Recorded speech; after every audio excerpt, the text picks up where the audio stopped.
요즘 많은 분 사이에서 가성비 좋고 회복도 빠르고 효과도 좋다라고 입소문난 눈밑 지방 재배치 수술이 있는데요. 눈밑 지방 재배치 수술을 받은 분이 수술을 하시고 나서 당황하고 걱정하시고 또 많이 질문하시는 것들이 있었습니다. 그래서 오늘은 그것들을 모아서 왜 그런 일이 일어나고 이게 걱정할 일인지 걱정하지 않을 일인지 부작용인지 아닌지에 대해서 말씀드려 보도록 하겠습니다.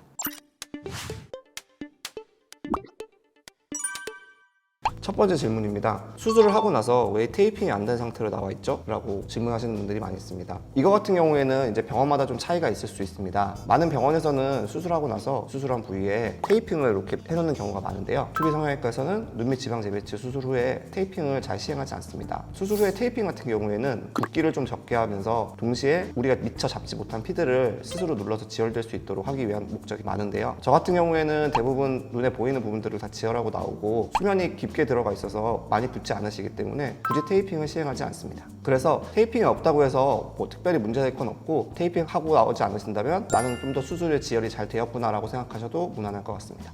두 번째 질문으로 수술 후에 변한 게 없는 것 같아요 라고 말씀하시는 분들이 꽤 있습니다. 눈밑 지방 재배치 수술 같은 경우에는 일단 겉으로 흉터가 없습니다. 그리고 불룩하게 나와 있던 것들을 좀 안쪽으로 집어넣는 수술이기 때문에 불룩한 게 심하셨던 분들은 이걸 제거하면서 동시에 붓기가 생기더라도 충분히 꺼져 있는 느낌을 받으실 수 있지만 지방이 많이 튀어나오지 않으셨던 분들 같은 경우에는 지방을 재배치하고 났을 때 붓기가 생기는 부분이 들어가는 부분을 서로 상쇄시켜서 수술 후에 크게 변화가 없는 듯한 느낌을 받으실 수 있습니다. 그리고 수술 후의 붓기도 근육 부위의 붓기는 시간이 지나면서 2-3일 정도 지나면서 조금 더 부어오르기 때문에 수술 직후에는 크게 변하지 않은 것 같은 느낌을 받으실 수도 있는 게 정상적입니다. 수술 후 2-3일째 피눈물이 났어요. 재수술 각인가요? 이렇게 물어보시는 분들이 있는데요. 수술 후 2-3일째 눈밑이 갑자기 부어오르거나 안구에 통증이 발생하지 않으면서 피눈물이 조금 흐르는 경우는 정상적인 경우입니다. 수술 부위에 고여있던 피가 눈물과 섞이면서 약간 녹아나면서 자연스럽게 나오는 경우인데요. 이게 특히 자고 일어났을 때 눈 주변에 마른 피가 보일 수 있습니다. 이는 매우 정상적인 것으로 아까 말씀드렸듯이 부어오르거나 통증이 있지 않으면 크게 문제되실 것은 없고 기존에 하시던 대로 얼음찜질 또는 온찜질을 시행해 주시면 되겠습니다. 네 번째로 수술 후 2-4일째 갑자기 눈 아래가 붓고 멍이 들었어요. 괜찮나요? 라고 이제 질문을 주시는 분들이 있습니다. 수술 시 작용했던 혈관 수축제 작용이 좀 끝나고 근육에 있던 미세 출혈들이 의해서 피가 고여서 멍이 좀 생기실 수 있습니다. 특히 엎드려 잠을 자거나 또는 자기도 모르게 자는 사이 힘을 주거나 하는 경우에는 여기가 부어오르면서 약간 다시 피가 나는 경우도 있는데요. 이때는 좀 심한 경우에는 다시 지혈을 하기 위해서 수술이 필요할 수도 있지만 대부분 약간 부어오른 정도에서는 그냥 자연스럽게 노랗게 멍으로 바뀌면서 스스로 멈추고 흡수되게 됩니다. 심하게 붓거나 눈에 티가 날 정도로 검붉은 기운이 확 올라온다 그러면 재수술이 필요할 수도 있겠습니다.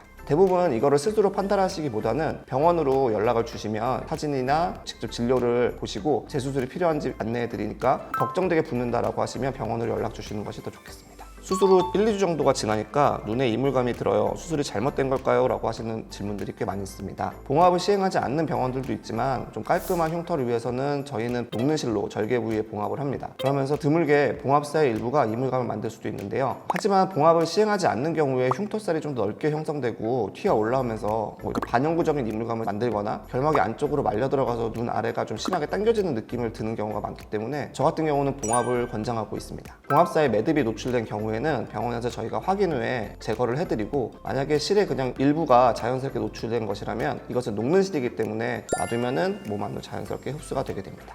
수술 후 한 달쯤 지나니 눈 안에가 당기는 느낌이 듭니다. 이 느낌은 평생 지속되는 건가요? 라고 이제 질문을 또 많이 하십니다. 수술 후 절개했던 결막 부위에 흉터살이 되면서 당기는 증상이 생기기 때문에 한 달째 전후로 좀 당기는 느낌이 강하게 생기실 수 있습니다. 또 내부의 경막 강화된 부분도 아래쪽에 이제 근육들과 서로 회복되면서 일시적으로 당길 수 있는데요. 대부분 이런 당기는 느낌들은 보통 한 달에서 2달 사이 제일 세게 형성됐다가 자연스럽게 사라집니다. 그리고 제가 경험해본 아주 드문 경우인데요. 다른 병원에서 수술을 하시고 1년 눈이 당기는 증상을 호소하셔서 제가 재수술을 시행해드린 분이 있었는데요. 이 경우 실제로 수술을 들어가 보니까 결막의 절개창을 봉합하지 않고 놔두어서 아까 안쪽으로 말려 들어갈 수 있다고 했는데 그런 경우였습니다. 그래서 결막이 너무 안쪽으로 많이 말려 들어가서 실제로 눈을 당기고 있어서 이 부분을 풀고 자연스럽게 연결될 수 있도록 층층별로 연결을 해드리니 당기는 증상이 사라지고 모양도 잘 잡혔습니다. 보통은 한 달에서 2달 정도 당기는 증상이 있는 것은 정상이고 그 이후로 지속되는 것은 뭔가 좀 문제가 있을 수 있으니 한번 확인을 하시는 것을 권해드리겠습니다.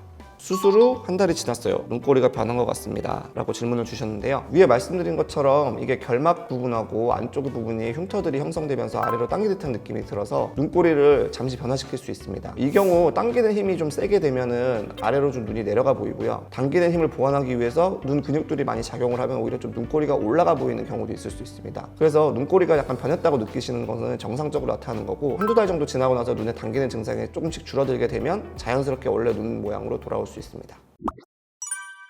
지금까지 눈밑 지방 재배치 후에 자주 하시는 질문들에 대해서 한번 정리를 해봤는데요. 대부분 걱정하시는 것보다는 특별히 문제되는 경우는 없고 시간이 야기되는 경우가 많습니다. 본인의 마음에 조금이라도 걸리는 것이 있다면 병원에 연락을 하셔서 확인받으시는 것을 권해드리겠습니다.